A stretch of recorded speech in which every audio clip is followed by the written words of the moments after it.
Hello, I am Mayor Elaine O'Neill, and I'm pleased to welcome you to the second presentation of the 2022 Durham City County Martin Luther King Jr. Employee Observance Program. Our theme this year is inspired by Reverend Dr. King's speech, "We must love each other," which still resonates for our times and experiences today. In the first presentation, we heard Reverend Lakeisha Bradshaw Easter talk about the power of healing. Speaking to us next is Mr. Stan Kimmer, President of Total Engagement Consulting by Kimmer. Mr. Kimmer will deliver the second part of our celebration. Mr. Kimmer is a nationally recognized consultant and speaker on all areas of workplace diversity with a deep expertise in LGBTQ diversity. Please listen and consider his remarks on allyship, the practice of emphasizing social justice and inclusion, and how it delivers love, hope, and healing. Hello, I am Stan Kimmer, a local diversity consultant and trainer, and I am truly honored to have been invited by Durham County to be one of your speakers in your 2022 Dr. Martin Luther King annual program. This year's theme is Love, Hope, and Healing, and I'll be sharing about the increased growth and interest I have seen in one area that can truly give us hope toward building a more equitable and fair society, and that is allyship. As more people step out to be allies with various people and communities, we can have increased hope in realizing Dr. King's vision of a nation where little Black boys and little Black girls will be able to join hands with little white boys and white girls as sisters and brothers. So let's start by defining the two key words in this short talk: hope and allyship. First, hope. Dr. King said 2 months prior to his assassination, "We must accept finite disappointment, but never lose infinite hope."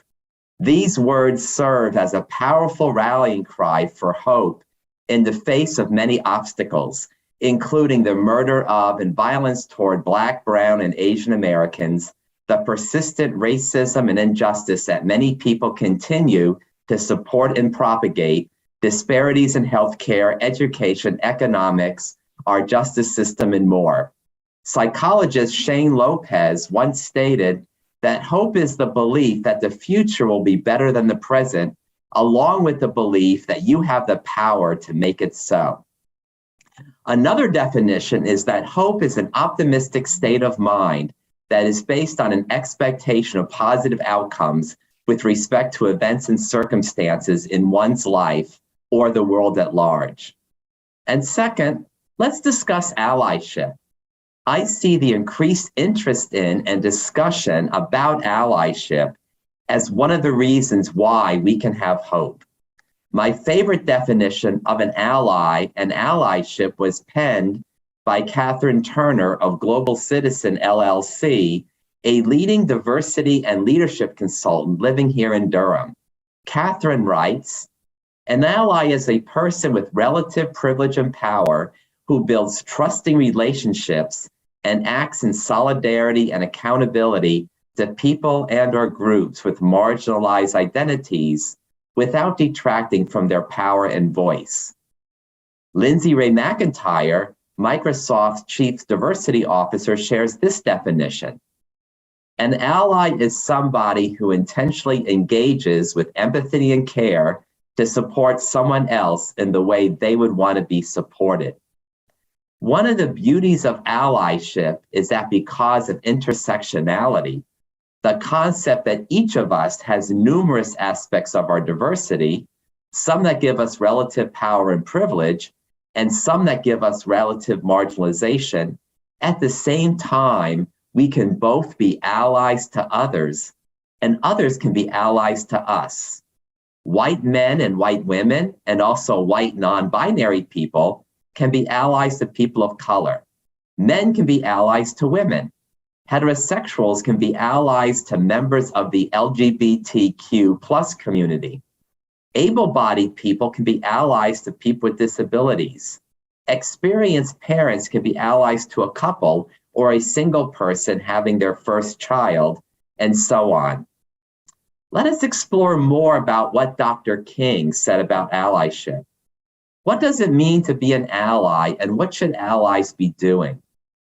Dr. King said, "We cannot walk alone, and as we walk, we must make the pledge that we shall march ahead. We cannot turn back."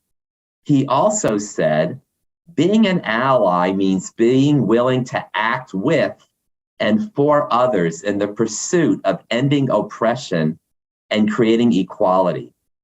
The 14th Dalai Lama said, "It is not enough to be compassionate. You must act." So for our Dr. Martin Luther King 2022 observance, I do want us to grow in our hope for a better nation and world and resolve to be allies to others. Here are some actions you can take to grow in allyship. First, educate yourself about different identities and experiences. Step outside your own comfort zone to build relationships with people very different from yourself, and listen with an open heart to their stories. Challenge your own discomfort and prejudices. Learn and practice the skills of being an ally. And fourth, take action. Actually do something to help create interpersonal, societal, and institutional change. As I see many more companies, nonprofits, and governmental bodies provide training and programs around allyship, that does give me hope for that better future that Dr. King envisioned. And remembering that Dr. King was not only a civil rights leader, but also a church pastor and minister, I'll close with one verse from the Bible that summarizes allyship in another way. Philippians 2:3 states, "In humility, consider others better than yourselves. Each of you should look not only to your own interests, but also to the interests of others." So let's make 2022 a year of hope. That, as Dr. King also said, the arc of the moral universe is long, but it bends toward justice. Change takes a long time, but it does happen. Each of us who works for social change is a part of the mosaic of all who work for justice. Together, we can accomplish multitudes. And being grounded in hope, growing in allyship, are ways we can all help make this change happen. And let it be so. And in addition, let's each do our part. Thank you.